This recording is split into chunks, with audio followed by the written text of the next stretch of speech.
నమస్తే, నేను Marutiram. 95 TV speed న్యూస్కు స్వాగతం. శ్రీ సత్యసాయి జిల్లా హిందూపురం నియోజకవర్గంలో ఎమ్మెల్యే బాలకృష్ణ పర్యటించారు. చిలమత్తూరు మండలం కొడికొండ వద్ద బాలకృష్ణను పోలీసులు అడ్డుకున్నారు. కొడికొండలో 3 రోజుల క్రితం జరిగిన జాతరలో టీడీపీ, వైసీపీ వర్గీయుల మధ్య ఘర్షణ నెలకొంది. ఈ ఘర్షణలో గాయపడ్డ టీడీపీ నేతలను పరామర్శించేందుకు వచ్చిన బాలకృష్ణ కాన్వాయ్ గ్రామంలోకి వద్దని కేవలం ఎమ్మెల్యే బాలకృష్ణ వాహనాన్ని మాత్రమే పంపించారు పోలీసులు. మరో అత్యాధునిక సాంకేతిక పరిజ్ఞానంతో తయారు చేసిన నిర్దేశక్ నౌక జలప్రవేశం చేసింది. పూర్తి స్వదేశీ పరిజ్ఞానంతో నిర్మితమైన నిర్దేశక్ నౌకను ఎల్ఎన్టీ షిప్ యార్డ్లోని ముఖ్య అతిథి తూర్పు నౌకాదళ command flag officer Biswajit Dasgupta ప్రారంభించారు. 110 మీటర్ల పొడవైన ఓడ దాదాపు 3400 టన్నుల సామర్థ్యంతో రూపొందించారు. అత్యాధునిక హైడ్రోగ్రాఫిక్ పరికరాలను కలిగి ఉంటాయి. ఆత్మనిర్భర్ భారత్ నినాదంతో స్వదేశీ పరిజ్ఞానాన్ని జోడించిన ఈ భారీ నౌక ఇండియన్ నేవీ చరిత్రలోనే మరో మైలురాయిని అధిగమించింది. ఒరిస్సా రాష్ట్ర రాజధాని భువనేశ్వర్లో నూతనంగా నిర్మించిన శ్రీ వెంకటేశ్వర స్వామివారి ఆలయంలో ఉదయం 8:50 నుంచి 9:05 నడుమ మిథున లగ్నంలో శాస్త్రోక్తంగా మహా సంప్రోక్షణ జరిగింది. ఇందుకు సంబంధించిన శిలాఫలకాన్ని విశాఖ శారదా పీఠాధిపతి Shri Swaroopanandendra Saraswati, Odisha CM Naveen Patnaik, Andhra Pradesh governor Biswabhusan Harichandan, TTD chairman YV Subba Reddy ఆవిష్కరించారు. కారు ప్రమాదంలో 3 యువకులు మృతి చెందగా 2కి తీవ్ర గాయాలయ్యాయి. మాకవరపాలెం గ్రామం, తామరం గ్రామానికి చెందిన 5గురు రాత్రి తూర్పుగోదావరి జిల్లా తునిలో ఒక వివాహానికి హాజరయ్యారు. శుక్రవారం తెల్లవారుజామున తిరిగి వస్తుండగా సుమారు 5 గంటల ప్రాంతంలో నర్సీపట్నం సమీపంలో సుబ్బారాయుడుపాలెం గ్రామం సమీపిస్తుండగా ఒక చింత చెట్టుని కారు బలంగా ఢీకొట్టినట్లు సమాచారం. ఈ ప్రమాదంలో మాకవరపాలెం, తామరానికి చెందిన 3 అక్కడికక్కడే మృతి చెందారు. ఒంగోలులో జరుగుతున్న టీడీపీ మహానాడు కార్యక్రమం ఆ పార్టీ శ్రేణుల ఉత్సాహాల మధ్య విజయవంతంగా కొనసాగుతోంది. రాష్ట్రం నలుమూలల నుంచి తరలివచ్చిన టీడీపీ అభిమానులతో సభా ప్రాంగణం నిండిపోయింది. మరోవైపు ఉదయం మహానాడుకు విచ్చేసిన టీడీపీ జాతీయ ప్రధాన కార్యదర్శి నారా లోకేష్కు తెలుగు తమ్ముళ్లు ఘన స్వాగతం పలికారు. ఆయనతో సెల్ఫీలు దిగేందుకు పోటీలు పడ్డారు. వారిని నిలువరించేందుకు సెక్యూరిటీ సిబ్బంది నానా తంటాలు పడాల్సి వచ్చింది. సూర్యాపేట జిల్లా అనంతగిరి మండలం పాలారం గ్రామంలో కాంగ్రెస్ సీనియర్ నాయకులు పందిరి నాగిరెడ్డి గౌడ కుల సమావేశంలో పాల్గొన్నారు. ఈ సందర్భంగా ఆయన మాట్లాడుతూ గౌడ కులస్తులందరూ కులదైవమైన కంఠ మహేశ్వర స్వామిని ఎల్లప్పుడూ పూజించాలని, పరమశివుడి అనుబంధ స్వరూపమైన కంఠ మహేశ్వర గుడి నిర్మాణం చేసుకొని ప్రతి గ్రామంలో పూజలు నిర్వహించాలని కోరారు. నల్గొండ జిల్లా చెండూరు మండలం గట్టుప్పల్ గ్రామంలో పెళ్లి వేడుకల్లో విషాదం చోటు చేసుకుంది. పెళ్లి బరాతు తీస్తున్న వారిపై వధువు, వరుడు ఉన్న కారు దూసుకెళ్లింది. ఈ ప్రమాదంలో 13 ఏళ్ల బాలుడు మృతి చెందాడు. పలువురికి గాయాలయ్యాయి. మద్యం మత్తులో కారు డ్రైవింగ్ చేశాడు వరుడు. పోలీసులు విచారణ చేపట్టారు. నల్గొండ జిల్లా మిర్యాలగూడ మున్సిపాలిటీ పరిధిలో అక్రమంగా నిర్మించిన పలు ఇళ్లను అధికారులు కూల్చివేశారు. పట్టణంలోని తాళ్లగడ్డ ఇందిరమ్మ కాలనీలో అసైన్డ్ భూములను కొందరు అక్రమార్కులు ఫ్లాట్లుగా చేసి అమ్మకాలు చేపట్టారు. అయినప్పటికీ అధికారులు పటిష్ట చర్యలు తీసుకోలేదు. ఈ క్రమంలో విషయం ఆర్డీఓ రోహిత్ సింగ్ దృష్టికి వెళ్లడంతో రెవెన్యూ సిబ్బందిని ఆదేశించారు. ఆర్డీఓ ఆదేశాల మేరకు సంబంధిత స్థలంలో అక్రమంగా నిర్మించిన 7 ఇళ్లను పోలీసుల బందోబస్తుతో రెవెన్యూ అధికారులు కూల్చివేశారు. తాము కొనుగోలు చేసిన ఆ భూమిలో కట్టుకున్న ఇళ్లను అధికారులు ఎలాంటి నోటీసు ఇవ్వకుండా కూల్చివేశారని బాధితులు ఆవేదన వ్యక్తం చేశారు. వరంగల్ చౌరస్తాలో భారీ అగ్ని ప్రమాదం జరిగింది. మను ఫ్యామిలీ రెస్టారెంట్లో మంటలు చెలరేగాయి. ఈ ఘటనలో రెస్టారెంట్ పూర్తిగా కాలిపోయింది. రెస్టారెంట్ కింద ఉన్న బిగ్ సి షోరూమ్ ఇంకా ఇతర షాపులకు మంటలు అంటుకున్నాయి. తెల్లవారుజామున సమాచారం అందుకున్న అగ్నిమాపక సిబ్బంది మంటలను అదుపు చేశారు. బిల్డింగులో 3, 4వ అంతస్తులో మను రెస్టారెంట్ నడుస్తోంది. 3వ అంతస్తులో ఫర్నిచర్ పూర్తిగా కాలిపోయింది. 4వ అంతస్తులో పాక్షికంగా కాలిపోయాయని అధికారులు వెల్లడించారు. షార్ట్ సర్క్యూట్తో ప్రమాదం జరిగిందని అధికారులు నిర్ధారించారు. శ్రీకాళహస్తి పట్టణంలో ఫిన్కేర్ బ్యాంకులో దోపిడీ జరిగింది. రాత్రి 11 గంటల సమయంలో బ్యాంకు మేనేజర్ ఆడిటింగ్ చేసుకుంటూ ఉండగా బ్యాంకులోకి దూరి మేనేజర్ను బెదిరించి బంధించి తాళాలు తీసుకుని 85 లక్షల నగలు, 5 లక్షల నగదు చోరీ చేసి సీసీ కెమెరా రికార్డులు సైతం ఎత్తుకెళ్లారు దొంగలు. విషయం తెలుసుకున్న 1 టౌన్ పోలీసులు దర్యాప్తు చేస్తున్నారు. తెలుగుదేశం పార్టీ వ్యవస్థాపకులు, మాజీ ముఖ్యమంత్రి స్వర్గీయ డాక్టర్ నందమూరి తారక రామారావు శత జయంతి వేడుకల సందర్భంగా కృష్ణా జిల్లా నిమ్మకూరులో సందడి వాతావరణం నెలకొంది. ఉత్సవాల్లో పాల్గొనేందుకు నిమ్మకూరు వచ్చిన ఎన్టీఆర్ తనయుడు టీడీపీ శాసనసభ్యులు నందమూరి బాలకృష్ణ ఎన్టీఆర్ విగ్రహానికి పూలమాల వేసి నివాళులు అర్పించారు. అనంతరం వెంకటేశ్వర స్వామి ఆలయంలో ప్రత్యేక పూజలు చేశారు. రాష్ట్ర ఆబ్కారీ శాఖ మంత్రి శ్రీనివాస్ గౌడ్ హైదరాబాద్లోని ట్యాంక్ బండ్ పైన ఉన్న తెలంగాణ వైతాళికులు గోల్కొండ పత్రిక మాజీ సంపాదకులు సురవరం ప్రతాప్ రెడ్డి 126వ జయంతి సందర్భంగా వారి విగ్రహానికి పూలమాలలు వేసి ఘనంగా నివాళులు అర్పించారు. వారి సేవలను కొనియాడారు. సీఎం కేసీఆర్ ఆదేశాల మేరకు వారు అందించిన స్ఫూర్తి భవిష్యత్తు తరాలకు అందించేందుకు కృషి చేస్తున్నామన్నారు.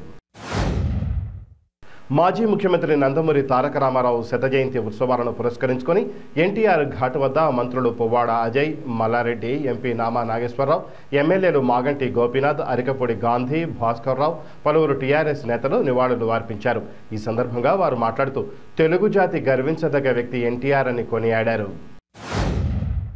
కృష్ణా జిల్లా మచిలీపట్నంలో సామాజిక న్యాయ భేరీ బస్ యాత్రకు సంఘీభావం తెలపడానికి మాజీ మంత్రి పేర్ని నాని ఆధ్వర్యంలో మచిలీపట్నం నుంచి బయలుదేరారు వైసీపీ నాయకులు, కార్యకర్తలు. ఈ సందర్భంగా వారు మాట్లాడుతూ ముఖ్యమంత్రి జగన్మోహన్ రెడ్డి పరిపాలనలో రాష్ట్రం పురోగమిస్తోందని తెలిపారు. ఆదివాసీల పెళ్లి వేడుకలో పోలీసు బలగాలు సందడి చేశారు. ఓ పెళ్లి వేడుకలో భాగంగా గ్రామస్తులతో కలిసి జవాన్లు చేసిన సంప్రదాయ నృత్యం సామాజిక మాధ్యమాల్లో అందరినీ ఆకట్టుకుంటోంది. ఛత్తీస్గఢ్ రాష్ట్రం సుక్మా జిల్లా మిన్పా గ్రామంలో ఆదివాసీ తెగకు చెందిన ఓ వివాహ వేడుక సందర్భంగా గ్రామస్తులు, బంధువులు తమ సాంప్రదాయ నృత్యం చేశారు. కోబ్రా 206వ బెటాలియన్ సిబ్బంది కూడా వీరితో కలిసి సాంప్రదాయ నృత్యం చేస్తూ పెళ్లి వేడుకలో సందడి చేశారు. ఆదిలాబాద్ జిల్లా గుడిహత్నూర్ జవహర్ నగర్ వద్ద ఓ ఇంటిపై ధాన్యపు లోడు లారీ బోల్తా పడిన సంఘటన చోటు చేసుకుంది. రహదారిపై వెళుతున్న లారీ అదుపు తప్పి పక్కనే ఉన్న ఇంటిపై పడడంతో ఇల్లు పాక్షికంగా దెబ్బతింది. ప్రమాద సమయంలో అక్కడ ఎవరూ లేకపోవడంతో పెను ప్రమాదం తప్పింది. హైదరాబాద్ రాయదుర్గంలోని బావార్చి హోటల్లో భారీ అగ్ని ప్రమాదం జరిగింది. 2వ ఫ్లోర్ నుండి భారీగా ఎగిసిపడుతున్నాయి మంటలు. ఘటనా స్థలానికి చేరుకున్న ఫైర్ సిబ్బంది మంటలను అదుపు చేశారు. హోటల్ 20 మంది వరకు చిక్కుకున్నారు. వీరిని కాపాడేందుకు ఫైర్ సిబ్బంది, స్థానికులు ప్రయత్నించారు. హైదరాబాద్ కుత్బుల్లాపూర్ నియోజకవర్గంలో ఎన్టీఆర్ విగ్రహం వద్ద స్వర్గీయ నందమూరి తారక రామారావు శత జయంతి ఉత్సవాలలో ఎమ్మెల్యే కేపీ వివేకానంద్ ముఖ్య అతిథిగా పాల్గొని ఎన్టీఆర్ విగ్రహానికి పూలమాలలు వేసి ఘనంగా నివాళులు అర్పించారు. ఈ సందర్భంగా ఎమ్మెల్యే మాట్లాడుతూ తెలుగు జాతి ఆత్మ గౌరవాన్ని నలుదిశలా చాటిన మహోన్నత వ్యక్తి ఎన్టీఆర్ అన్నారు. శ్రీరాముడు, శ్రీకృష్ణుడు ఆయన్ను చూస్తే ఆయనంత సొగసుగా ఉండాలని ఆకాంక్షిస్తారు, ఆశపడతారు. ఓ సాధారణ యువకుడు అందరూ కుర్రాడలాగానే జీవితం పట్ల ఎన్నో కలలు కన్నాడు. ఆ క్రమంలో కాలేజీ చదువు, నాటకాలు ఒకవైపు కుటుంబానికి ఆసరాగా నిలిచిన మహనీయుడు నందమూరి తారక రామారావు అని సామాజిక కార్యకర్త వేమూరి సత్యనారాయణ తెలిపారు. ఎన్టీఆర్ శత జయంతిని పురస్కరించుకొని సూర్యాపేట జిల్లా నరసింహపురం గ్రామంలో సత్యనారాయణ ఆధ్వర్యంలో ఘనంగా శత జయంతి ఉత్సవాలు నిర్వహించారు.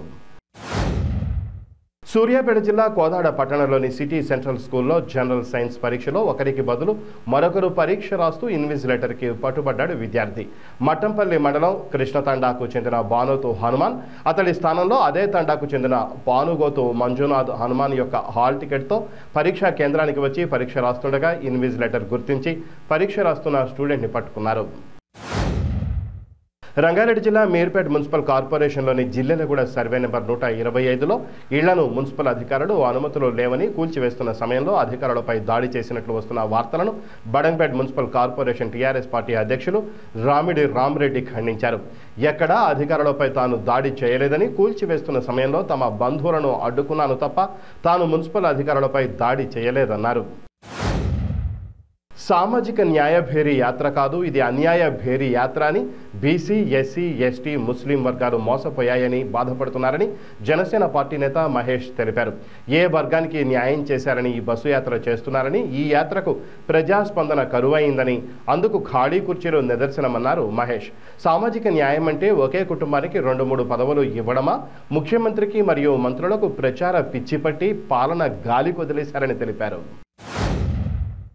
బీజేపీ రాష్ట్ర అధ్యక్షులు బండి సంజయ్ వ్యాఖ్యలపై మాజీ ఎంపీ పొన్నం ప్రభాకర్ మండిపడ్డారు.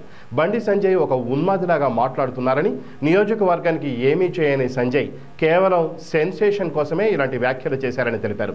రామరాజ్యం అంటే అందరూ సంతోషంగా ఉండేలా చూడాలి, కానీ మసీదులు కూల్చేస్తామంటూ రెచ్చగొట్టడం సరికాదన్నారు. తెలంగాణ రాష్ట్ర ప్రభుత్వ హయాంలో రైతాంగాన్ని పూర్తిగా విస్మరించారని కాంగ్రెస్ పార్టీ జిల్లా అధ్యక్షులు సాజిద్ ఖాన్ అన్నారు. ఆదిలాబాద్ రూరల్ మండలంలోని చిట్యాల బోరి గ్రామంలో కాంగ్రెస్ పార్టీ ఆధ్వర్యంలో రైతు రచ్చబండ కార్యక్రమాన్ని శనివారం నిర్వహించారు. ఈ కార్యక్రమంలో భాగంగా రైతులు గ్రామస్తుల సమస్యలను తెలుసుకొని రైతు డిక్లరేషన్ను వివరించారు. కాంగ్రెస్ అధికారంలోకి రాగానే 2 లక్షల రూపాయల రుణమాఫీ చేస్తామన్నారు. యాదగిరిగుట్ట శ్రీ లక్ష్మీ నరసింహస్వామి వారిని కుటుంబ సమేతంగా దర్శించుకుని ప్రత్యేక పూజలు చేశారు సుప్రీంకోర్టు న్యాయమూర్తి ఉదయ్ ఉమేష్ లలిత్. ఆయనతో పాటు Telangana high court judge Ujjal Bhuyan, NALSA member of secretary Ashok Kumar Jain స్వామివారిని దర్శించుకున్నారు.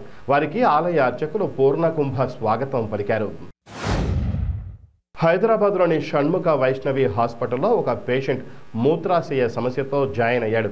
లాప్రోస్కోపీ ఆపరేషన్ చేస్తామని చెప్పిన హాస్పిటల్ యాజమాన్యం ఓపెన్ స్టమక్ ఆపరేషన్ చేశారని ఆవేదన వ్యక్తం చేశారు. తమకు జరిగిన అన్యాయాన్ని పోలీసులకు ఫిర్యాదు చేయనివ్వడం లేదని తెలిపారు.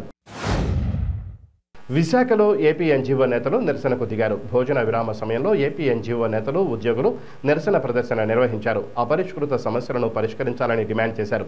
కేంద్ర రాష్ట్ర ప్రభుత్వాలు ఉద్యోగ వ్యతిరేక విధానాలకు వ్యతిరేకంగా నినాదాలు చేశారు. గత 22 ఏళ్లుగా కాంట్రాక్టు పద్ధతిలో కొనసాగుతున్న వారిని తక్షణమే రెగ్యులరైజేషన్ చేయాలని డిమాండ్ చేశారు. కోనసీమ జిల్లాకు అంబేద్కర్ పేరు పెట్టడం అదృష్టమని, రాజ్యాంగ నిర్మాత పేరు కోనసీమ జిల్లాకు పెట్టినందుకు గర్వపడాలని ఆంధ్ర యూనివర్సిటీ అధ్యాపకులు, పలువురు ప్రముఖులు పేర్కొన్నారు.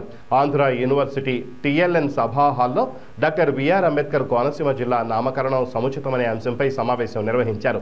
ఈ సందర్భంగా వారు మాట్లాడుతూ దేశంలో ఎక్కువ మంది దళిత ప్రజా ప్రతినిధులు కోనసీమ జిల్లా నుంచి వచ్చారని తెలిపారు.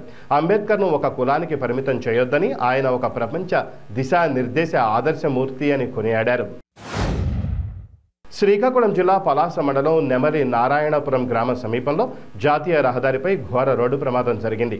ఆటోను కారు ఢీకొనడంతో ఈ ప్రమాదం జరిగింది. ప్రమాదంలో ఆటోలో ఉన్న 8 మంది ప్రయాణికులతో పాటు ఆటో డ్రైవర్కు తీవ్ర గాయాలయ్యాయి.